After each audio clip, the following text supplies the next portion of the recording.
Bien,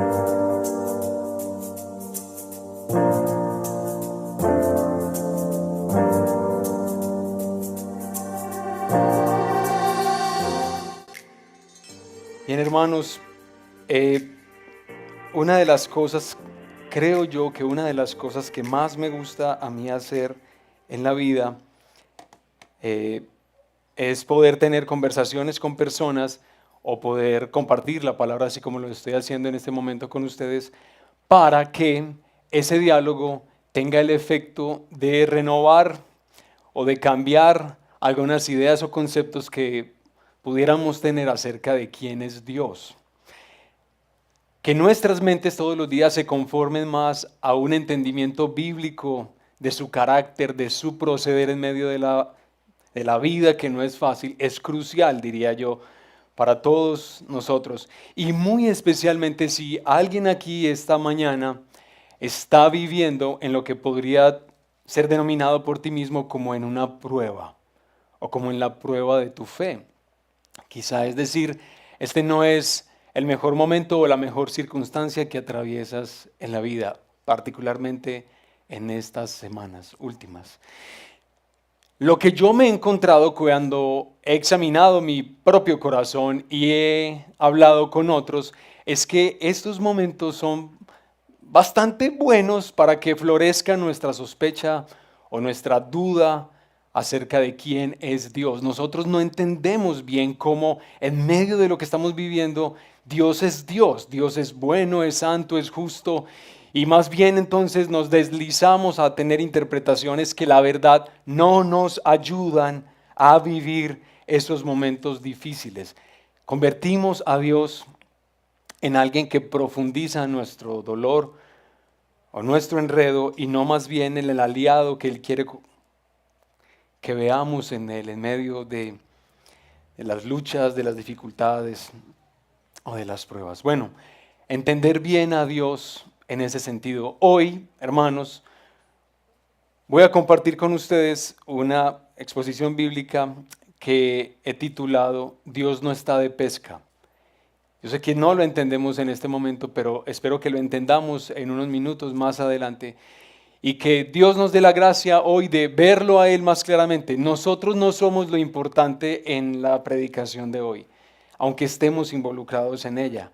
Lo más importante es cómo es Dios en medio de esas circunstancias que no son fáciles para nosotros. Por favor, vea tu Biblia y ábrela en la carta que escribe el hermano del Señor Jesucristo, Santiago. Santiago capítulo 1.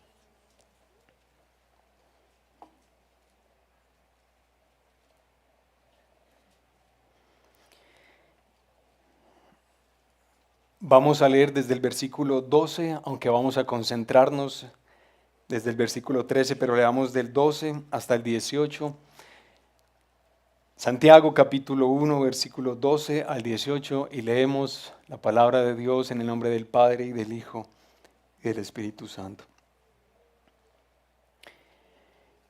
Bienaventurado el hombre que persevera bajo la prueba, porque una vez que ha sido aprobado, recibirá la corona de la vida que el Señor ha prometido a los que lo aman. Que nadie diga cuando es tentado, soy tentado por Dios, porque Dios no puede ser tentado por el mal, y Él mismo no tienta a nadie, sino que cada uno es tentado cuando es llevado y seducido por su propia pasión. Después, cuando la pasión ha concebido, da a luz el pecado, y cuando el pecado es consumado, engendra la muerte. Amados hermanos míos, no se engañen.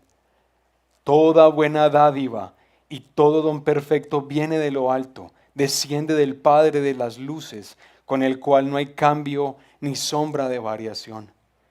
En el ejercicio de su voluntad, Él nos hizo nacer por la palabra de verdad, para que fuéramos las primicias de sus criaturas. Amén. Oremos un minutico más. Y hermano y amigo, este es el momento oportuno para que recuerdes qué estamos haciendo en este momento. Estamos llegando a este lugar con la disposición de someternos humildemente a la palabra del Señor, para que Él renueve nuestro entendimiento, para que Él paulatinamente nos traiga un fruto en nuestras emociones y en nuestros sentimientos acerca de Él. Que su palabra nos renueva.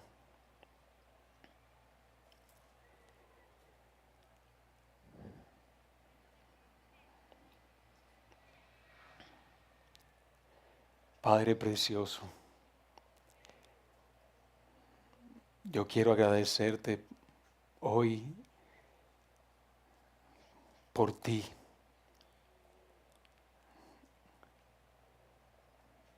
Que te conviertes cada día más en el orgullo de nuestra vida. Tú, Señor, no nosotros. Gracias por estar aquí. Nos queda una gran expectativa cuando reconocemos tu presencia entre nosotros. La expectativa de ver los milagros que requiere nuestra vida, nuestra mente y nuestro corazón.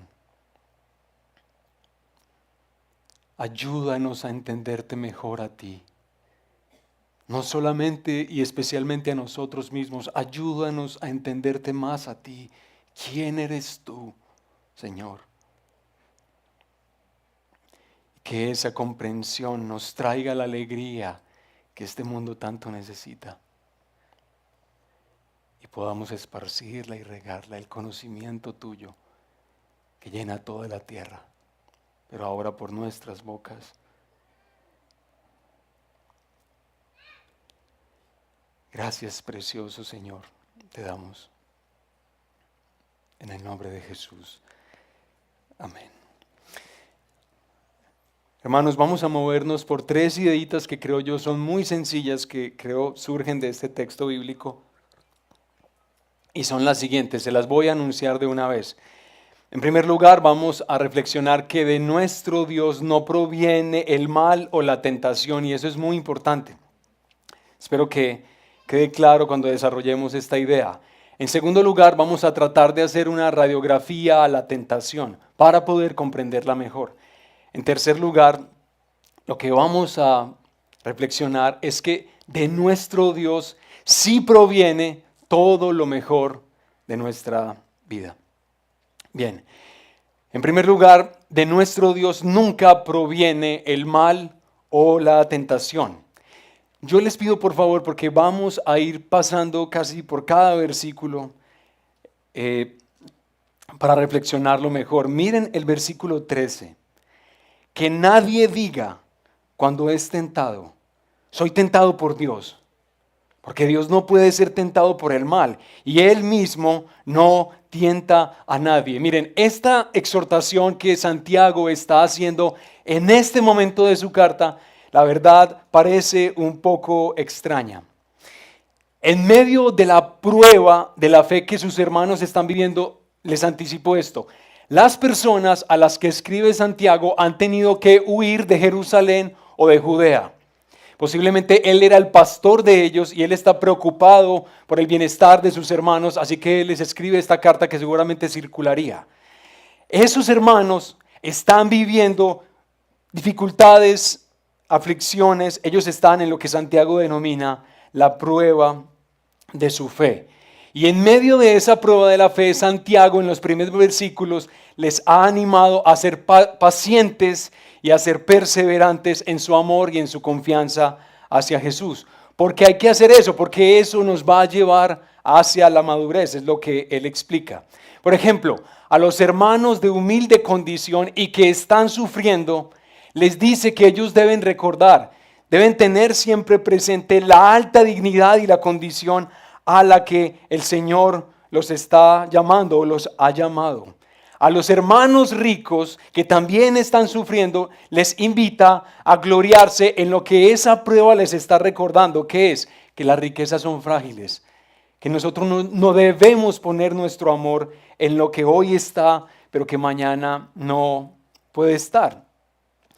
De manera súbita, Santiago dice que nadie diga cuando es tentado, soy tentado por Dios.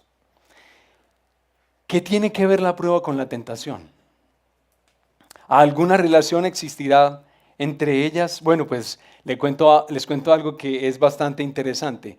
La palabra que Santiago usa para hablar de prueba en los primeros versículos y la palabra que Santiago usa para hablar de tentación aquí en este versículo que estamos leyendo provienen de la misma palabra en el idioma griego, que es el idioma en el que se escribió esta carta. Ambas vienen de peirasmos. Entonces ahora empieza a sonarnos bastante rara la cosa. Porque miren, desde el versículo 2, las connotaciones de la prueba han sido buenas, muy importantes. Nos van a producir integridad. Gracias al Señor por ellas, aunque no es fácil estar ahí. Pero hay otra connotación que es tan seria de la prueba que se nos prohíbe relacionar a Dios con ella. Entonces, hermanos, cuando Santiago hace esto, está conservando la verdad que nosotros también aprendemos en el Antiguo Testamento. ¿Cuál verdad? La de que Dios claramente prueba a las personas. ¿Tú recuerdas algún personaje o alguna situación en la que se dice que Dios prueba a alguien? Ajá. ¿Recuerdan? Abraham es claro cuando el texto dice que él lo prueba. ¿Recuerdan cuando también en el desierto Dios decide probar a su pueblo, al pueblo recientemente liberado? Pero el propósito que Dios persigue al hacer eso con ellos es ¿cuál, hermanos? Es que ellos maduren, hacerles el bien. Todo esto Dios lo hace por amor a quienes está probando y refinando y puliendo. Pero de ninguna manera, y eso nos tiene que quedar muy claro esta mañana, es que Dios hace eso para que ellos caigan en pecado a través de la prueba. Les leo textualmente uno de los documentos que investigué para construir esta predicación y dice textualmente lo siguiente. Los textos judíos distinguían entre los motivos de Dios para probar a la gente, buscar su bien, y los de Satanás, hacerlos fracasar. Miren pues, hermanos, por esta razón y por este motivo es que nosotros conservamos estas dos palabras en el idioma español, estas dos palabras que son distintas, prueba y tentación, aunque se traduzcan de la misma palabra griega. Dios entonces prueba a su pueblo, pero nunca lo prueba o lo tienta en el sentido de seducirlo al pecado. De nuestro Dios no proviene el mal o la tentación. Y Santiago, como lo ven en el texto, a continuación nos va a explicar por qué es imposible que eso ocurriera. Santiago dice que Dios no puede tentarnos a nosotros al mal. ¿Por qué? Porque Dios tampoco puede ser tentado por el mal. ¿Vieron ahí? Ahí está claramente. Bueno, esta frase, Dios no puede ser tentado por el mal, comunica la idea de que en el ser de Dios no hay absolutamente nada que se vea atraído por alguna forma de mal externa a Él. En Él no hay eso. En toda la riqueza y el carácter de Dios no hay nada que aprecie o que desee o que contemple o que lo incite a ese mal que hay afuera de Él. En Dios no hay lugar a eso. Y yo sé, hermanos, que en este mundo quebrantado nosotros vemos en la Biblia por todas partes que Dios sí tiene que relacionarse con el mal. Él es soberano sobre todas las cosas, sobre las condiciones que hay en el mundo. Él no deja de ser el Señor. Y aunque Dios se relaciona con el mal en este mundo quebrantado, de ninguna manera a Él se le pega ese mal con el que Él tiene que relacionarse. Nada de eso. Bueno, yo creo que es pertinente colocarles un ejemplo que yo leí hace muchos años atrás, que la verdad a mí me dio mucha claridad en esto. Y es lo siguiente, eso yo lo oí del hermanito Juan Calvino y es más o menos la siguiente ilustración. Imaginen una pila de basura grande acá, ¿sí? Grande. esa basura sí está en proceso de descomposición. Entonces, ¿cómo huele esa basura? ¿Cierto? Huele horrible, así es, huele horrible. Y la basura es horrible y huele muy mal. Ahora imaginemos que este techo no está acá y los rayos del sol empiezan a golpear ese montón de basura. ¿Qué es lo que empieza a ocurrir con ella? Empieza a oler peor, ¿no? Huele mucho peor y eso ocurre es porque esa basura entra en un proceso acelerado de descomposición. Los rayos del sol impactan la basura y la basura entonces como que se exacerba más en su fragancia. Ahora la pregunta que yo quiero hacerles es la siguiente. Aunque los rayos del sol tienen ese efecto sobre el montículo, sobre la basura que hay ahí, aunque los rayos del sol tienen un efecto sobre esa basura, a los rayos del sol se les pega la fragancia a basura. De alguna manera se ven contaminados por ella. Bueno, entonces espero, hermanos, que esa ilustración les ayude un poco a entender cómo Dios se relaciona con el mal, pero de ninguna manera Él se ve afectado por ella. Después de eso, Dios no puede ser tentado por el mal. Dios es invencible ante el mal. De esa idea es que se desprende la segunda idea. La segunda idea que Santiago desarrolla aquí en esta primera parte, ¿cuál? Como Dios no puede ser tentado por el mal, Él no tienta a nadie.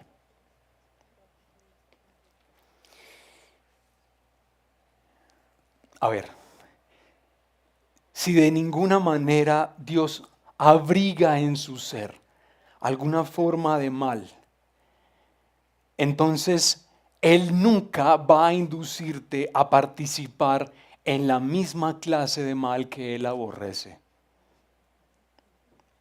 Dios no puede ser tentado por el mal. Él es apeirastos. Él es invencible ante la tentación. El mal no lo seduce, entonces Él no hace eso con nadie. Dios es, como lo cantábamos ahorita de manera tan extraordinaria, Él es santo, santo, santo. Hermanos, entonces, en primer lugar, yo quisiera invitarte a ti, también amiga y amigo, a que tengas cuidado, por favor, con las ideas que a veces nosotros abrigamos, especialmente cuando no la estamos pasando bien.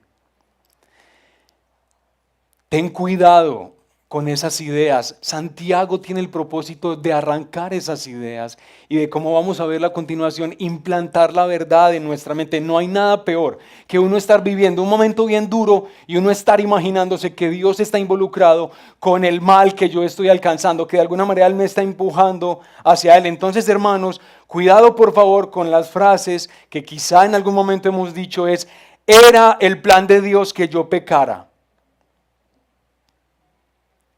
¿Qué se va a hacer? O esa tentación en la que Dios me metió me superó y no pude con más.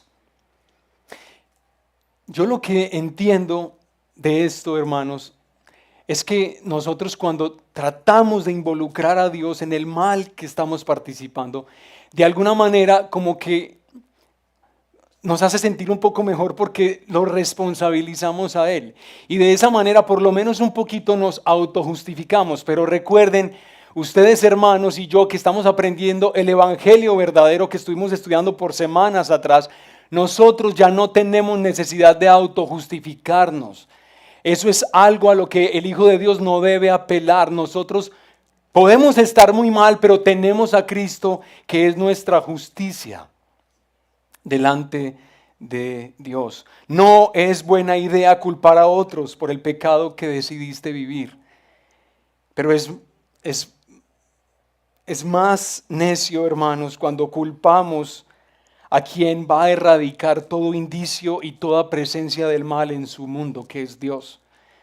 Dios no puede ser tentado por el mal, Él no tienta a nadie. Entonces recuerda, en primer lugar lo que dijimos, de nuestro Dios no proviene el mal, no proviene la tentación.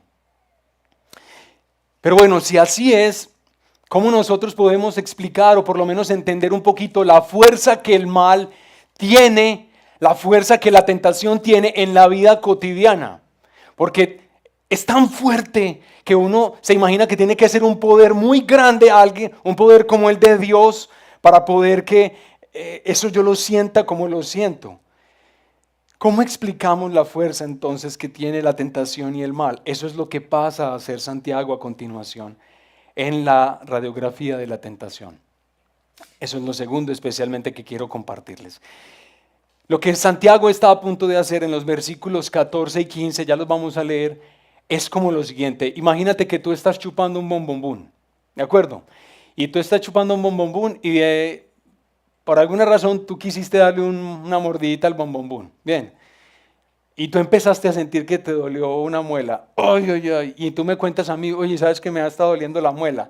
Bueno, pues gracias por contarme, pero resulta que yo tengo una esposa que es odontóloga y ella me ha enseñado algunas cositas, yo he aprendido algunas cositas. Entonces, resulta que yo te digo, ¿sabes que si ese dolor es tan fuerte, es tan agudo y solamente como por haber mordido el bombombún, yo te recomiendo mejor que te hagas una radiografía? Entonces, bueno, tú me prestas atención, vas, te haces una radiografía. ¿Y qué es lo que hace la radiografía? ¡Wow! Hace evidente un proceso interno que no se percibía y que es la causa del dolor que estás sintiendo. Entonces, no es el bombombún. Bien, es que tienes caries. Entonces, bueno, ya saben qué hacer. Hay que ir al odontólogo. La idea de Santiago a continuación es esa, que en esta radiografía se puedan develar las operaciones internas del corazón humano, para que entendamos que Dios no es el responsable de eso.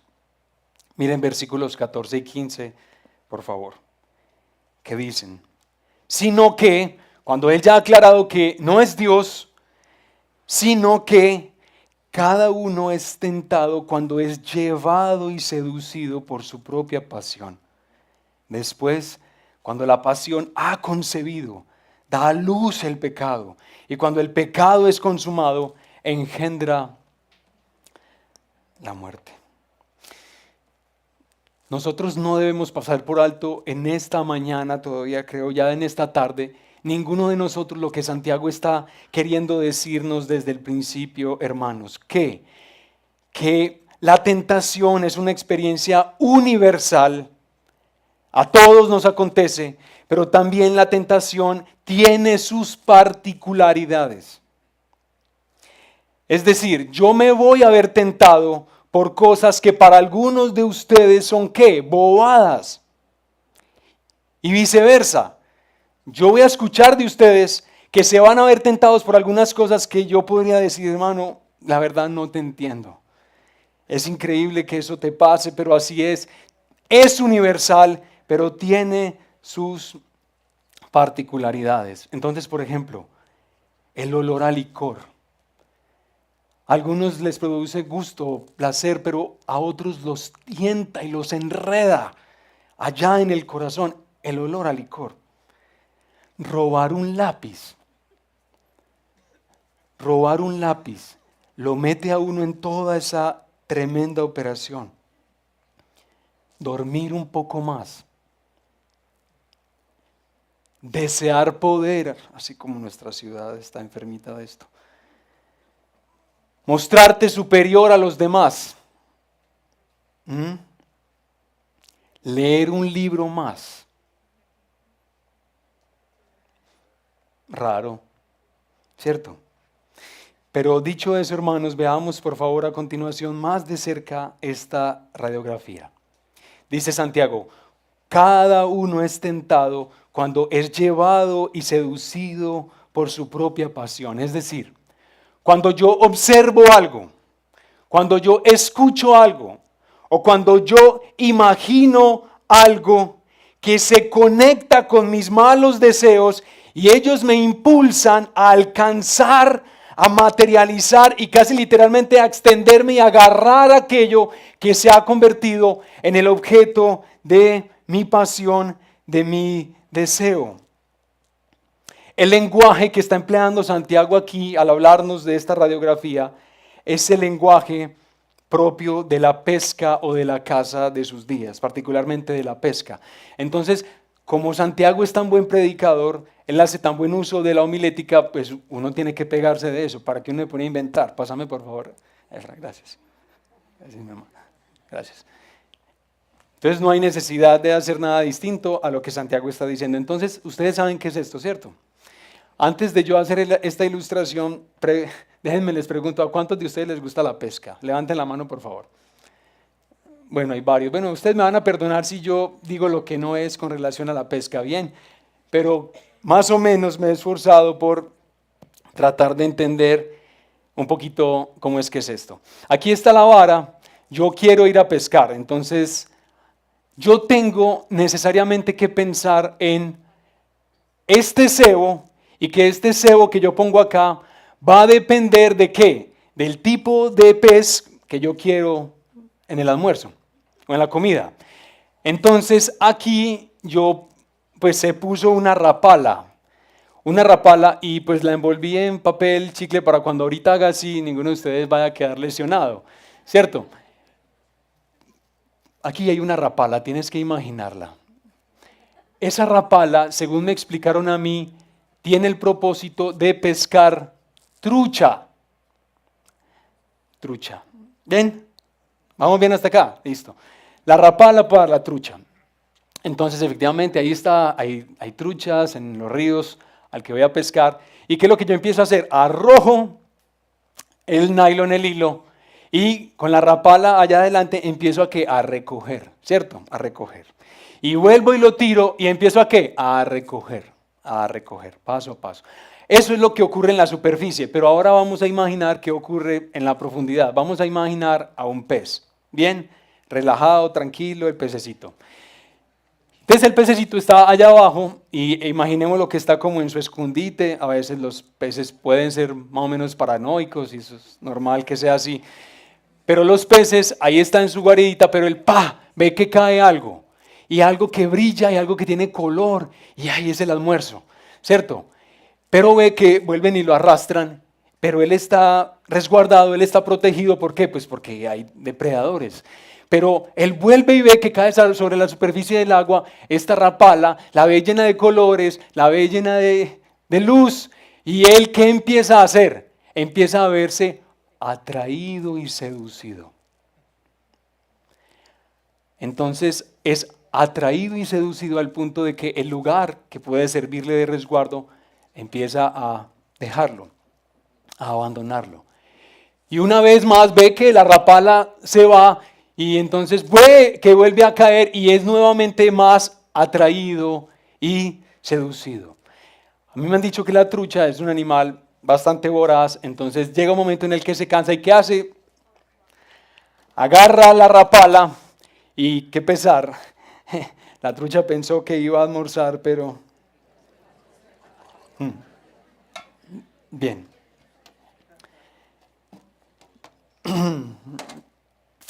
A ver, esta ilustración, porque yo sé que cuando uno la lee en español uno no lo entiende. Gracias a Dios por las personas que se dedican a estudiar las lenguas bíblicas, que nos ayudan a entender un poquito más a nosotros.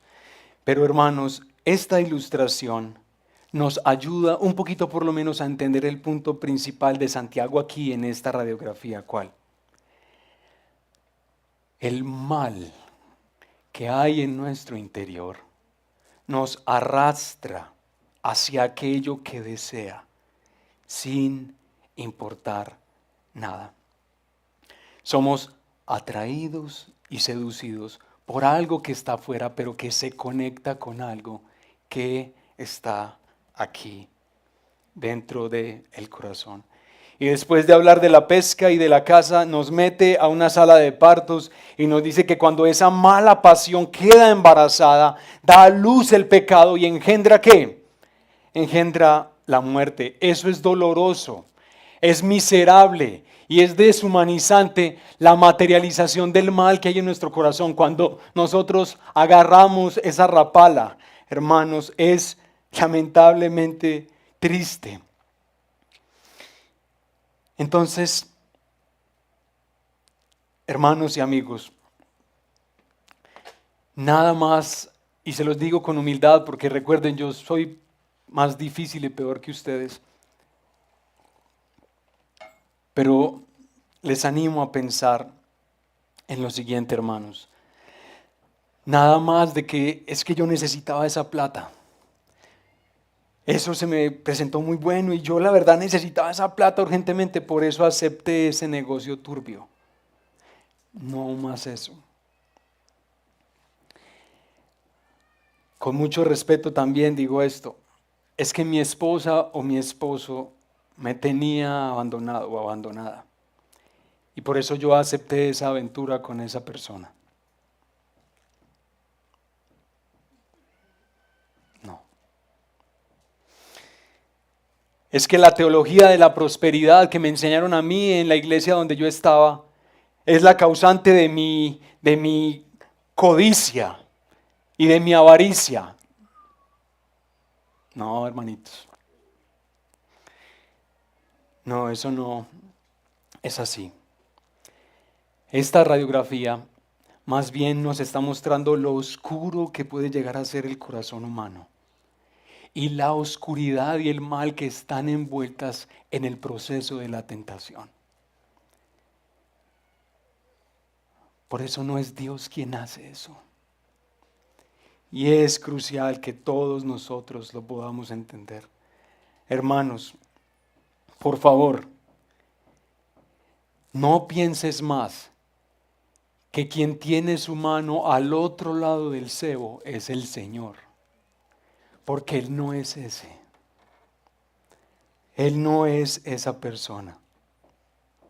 Y a decir verdad, hermanos, aunque a Satanás en la Biblia se le identifica como el tentador, eso es lo que él está haciendo todo el tiempo, ¿cierto?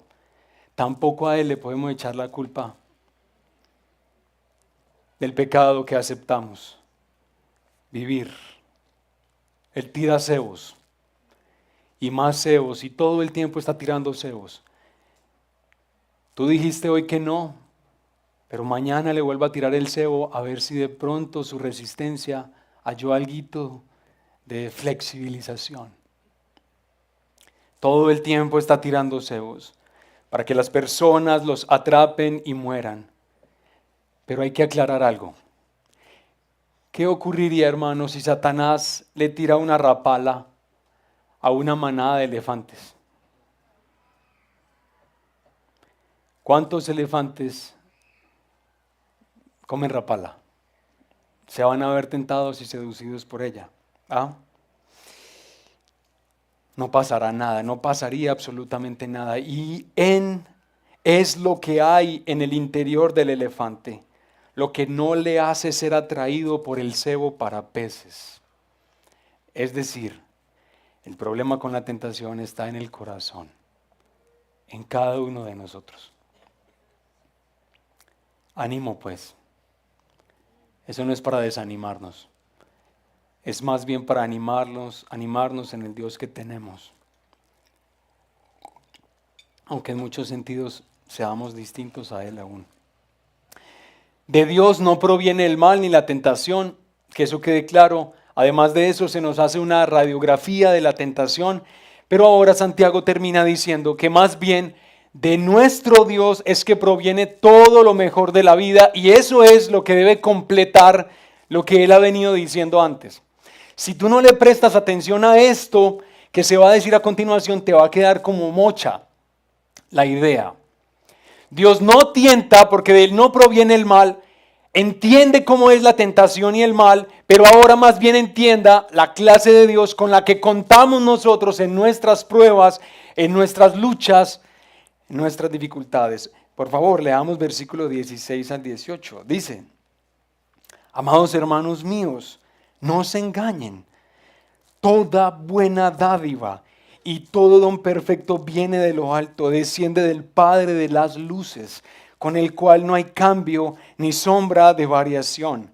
En el ejercicio de su voluntad, Él nos hizo nacer por la palabra de verdad, para que fuéramos las primicias de sus criaturas.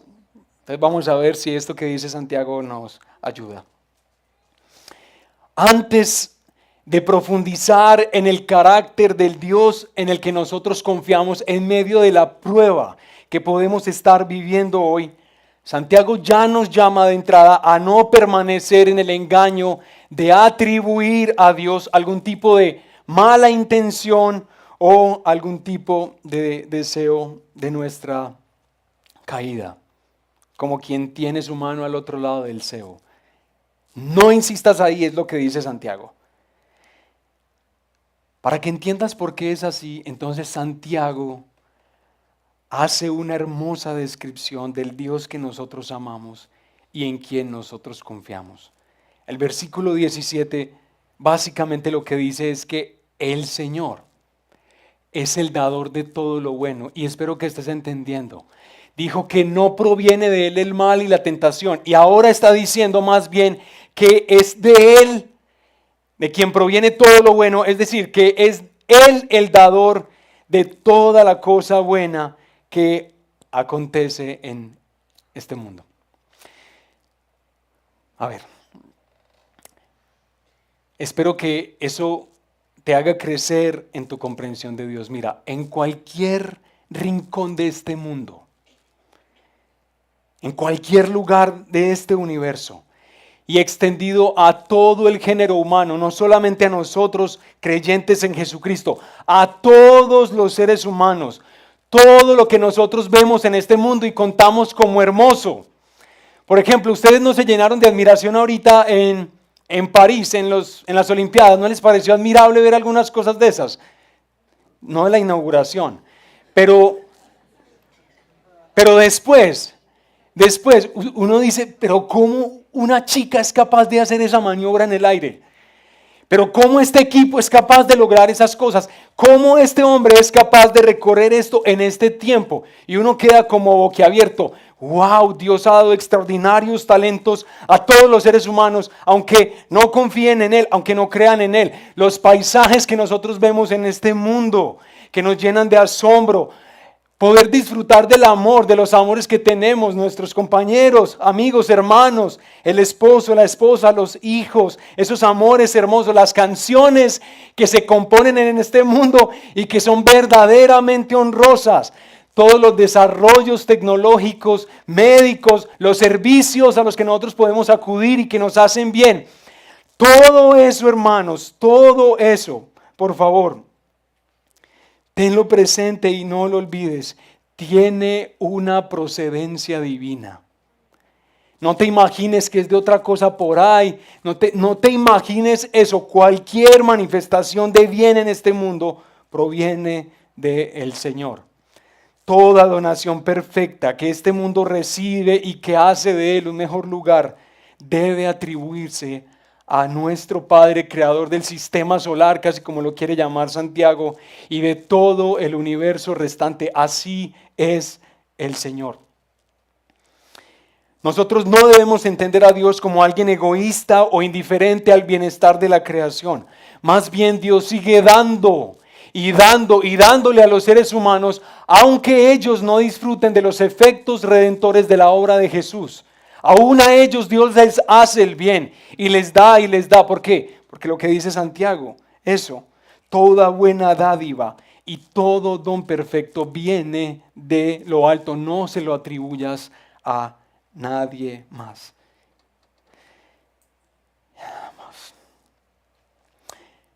Pero Santiago no solo dice que Él es el dador de todo lo bueno, también Él dice que nuestro Dios no varía en su generosidad y en su liberalidad. Nuestro Dios. ¿Vieron ahí? ¿Cierto? En el cual no hay cambio ni sombra de variación. Dios, el Dios que tú adoras y que tú amas, y el Dios al que oras y en quien confías cuando estás atravesando la prueba, cuando estás en un momento difícil, hermanos, es el Dios que no varía en su generosidad. Él no sufre fluctuaciones en su carácter. Él no es como la ola del mar que es llevada de aquí para allá o como algunas luminarias que varían en su luz por eclipses o por fases. Él no es así. Dios es estable, siempre y eternamente. Podemos confiar en lo que Él es, porque justamente Él no dejará de ser este Dios bueno. Que Santiago insiste en que nosotros podamos creer, pensar, confiar. Él no varía en su generosidad y en su liberalidad. Pero además de eso, también Santiago dice acerca de nuestro Señor, lo que me pareció más lindo a mí, está en el último versiculito. En el ejercicio de su voluntad, Él nos hizo nacer por la palabra de verdad, para que fuéramos las primicias de sus criaturas.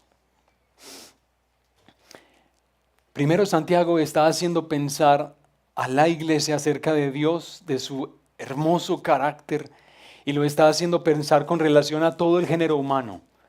Esa es la doctrina de la providencia de Dios que está relacionada con todos los hombres. Pero en este punto Él como que cierra un poquito más el grupo y nos hace pensar a nosotros como iglesia, como pueblo. Dios tiene compasión y es bueno con todos los seres humanos, aunque esos seres humanos van a ser sometidos al juicio de Dios. Claro que sí, no es posible que Dios pase por alto la maldad de este mundo si no es en su Hijo Jesucristo. Pero Dios quiere hacer el bien a todos.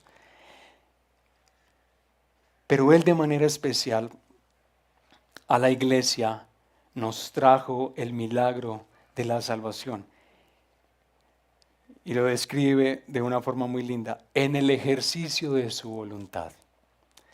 Es como si Santiago estuviera nuevamente sacudiéndote y haciéndote pensar, date cuenta que el Dios que te salvó y que tal vez tú estés empezando a sospechar de Él en la prueba que estás viviendo, ese Dios es el Dios que en el ejercicio de su voluntad, es decir, Dios decidió que tú fueras especialmente privilegiado, que tú fueras el receptor de su amor redentor.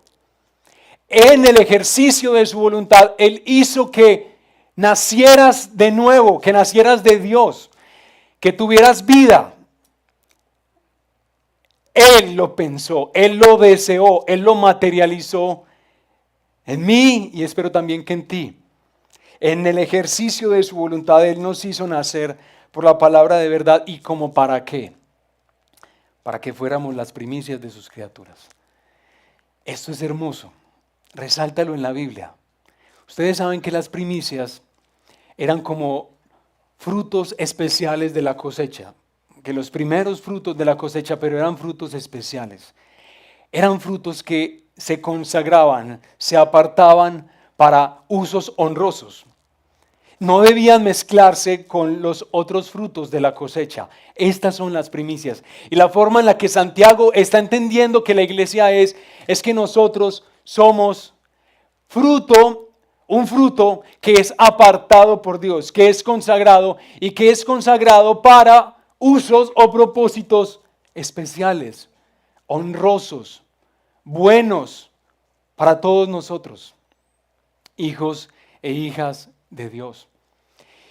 Y casi como se podría también leer esto que él está diciendo, es que nosotros somos esos frutos especiales de Él que disfrutan de la nueva creación. Ustedes saben, cuando el Señor Jesucristo vino y dio su vida en la cruz del Calvario, Él inició la nueva creación. Nosotros esperamos la materialización de esa nueva creación en cielos nuevos y tierra nueva. Yo no sé si tú sabías, pero es muy importante que lo sepas. Quienes confiamos en Jesucristo fuimos creados por Él, hechos por Él y redimidos por Él para tener con nosotros usos especiales en nuestra historia, en nuestra vida, en toda ella, no solamente en este momento, no solamente para que honres al Señor con todo lo que hace, sino también usos especiales en la creación restaurada, cuando Medellín sea restaurada, cuando podamos volver a labrar la tierra y podamos volver a hacer las cosas que tanto amamos en este mundo, pero que ya no estará quebrantado y caído. Nosotros, la iglesia, somos las primicias de sus criaturas, de la nueva creación. y empezamos ya a hacer eso. Ese fruto reservado por Él, para la gloria de Él. Hermanos, ¿qué ha hecho Santiago? ¿Qué ha intentado hacer este querido siervo de Dios? ¿Y qué nos habla Dios en su palabra? Que cuando estés mal, lucha y resiste las ideas que hacen de Dios alguien sospechoso, alguien que participa del mal de alguna manera. No hagas eso, dice Santiago. Más bien contempla, observa, analiza la clase de Dios que nos ha dado vida eterna. Este que es generoso, que es bueno, que da a todos y hace sobre todos y especialmente sobre su iglesia el bien. Hermanos, ¿cómo nosotros dudaríamos de nuestro Dios que envió a su Hijo Jesucristo? Que envió a su amado y lo envió para triunfar sobre la tentación que Adán no pudo superar, pero Jesús superar la tentación que Israel no pudo superar en el desierto. Y aparece el Hijo de Dios para vencer sobre ella y que su victoria sobre la tentación ahora no sea contada a nosotros. Que nosotros podamos alegrarnos de tener un Salvador, así como nosotros vamos a sospechar o a dudar de Él cuando no estamos pasándola bien. Él ha sido el autor de una obra que nosotros no merecemos y que yo espero, hermanos, todos nosotros estemos disfrutando de manera muy especial. Este es el Dios que adoramos, no otro Dios por ahí extraño y raro. Este es el Dios que nosotros adoramos, al que amamos y en el que queremos seguir confiando hasta el final.